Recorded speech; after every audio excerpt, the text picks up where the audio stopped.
Here we have been given 5 organic compounds and we have to arrange them in order of their acidity from most acidic to least acidic. So what we observe here is that out of the 5 organic compounds, the first organic compound is an alcohol and the other 4 organic compounds are going to be a carboxylic acid. Now a carboxylic acid is always going to be more acidic than an alcohol. Thus we can say that compound 1 is going to be the least acidic out of the 5 compounds.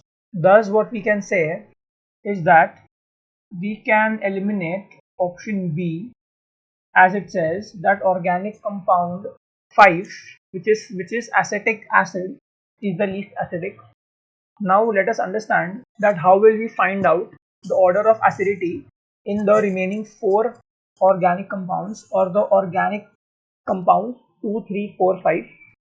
Now what we are able to understand is that in these 4 organic compounds we have been given acetic acid. This is one of the 4 organic compounds, and in the other 3 organic compounds the hydrogen atoms which are located in the methyl group are getting replaced by a fluorine atom. Now we know that a fluorine atom is basically a halogen atom, and halogen atoms are going to be -I groups, fluorine especially. So what we know is that among the 4 halogen atoms, FCl, fluorine exhibits the strongest -I effect. -I effect, it basically means that it is going to attract the electron towards itself. Now what we understand is that if a given compound is an acid, it is going to release a proton, it is going to release a hydrogen ion, and after the release of the hydrogen ion we will be left with an anion, which is basically an ion having a negative charge. So for the case of acetic acid, if the hydrogen atom leaves as an ion, as an H plus ion, we are left with a CH3COO minus ion, and if instead of the hydrogen atom here I have a group which is able to attract a negative charge towards itself, attract an electron towards itself, then the overall anion is going to be stabilized. The more stable the anion will be, the more easily the hydrogen ion or the proton will be able to leave. Thus what I can say, that if an acid is to have high acidity, the anion which is left behind, it has to be more stable. So in organic compound 2, one of the hydrogen atom of the methyl group has been replaced by a fluorine atom. So in organic compound 2, I have one fluorine atom, and thus one -I effect that is going to stabilize the anion.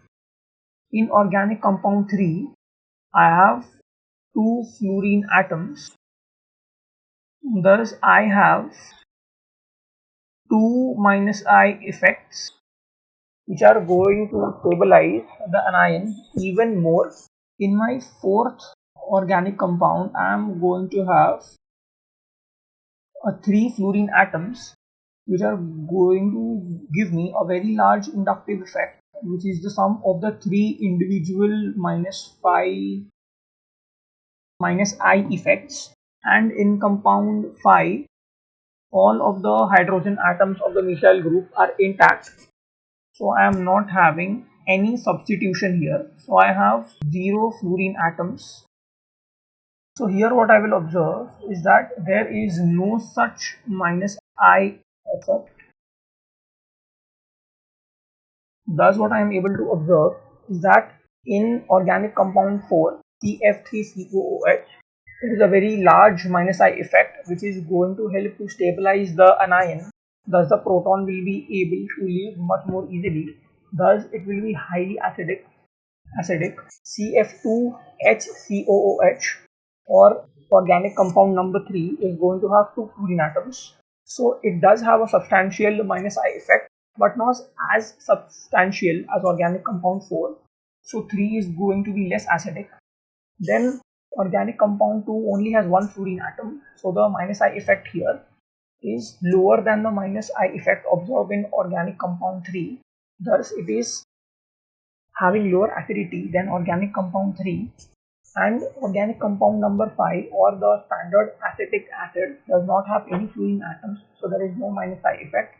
So the acetate anion, it is not being stabilized by any minus I effect, so it will be the least acidic among organic compounds 2, 3, 4 and 5.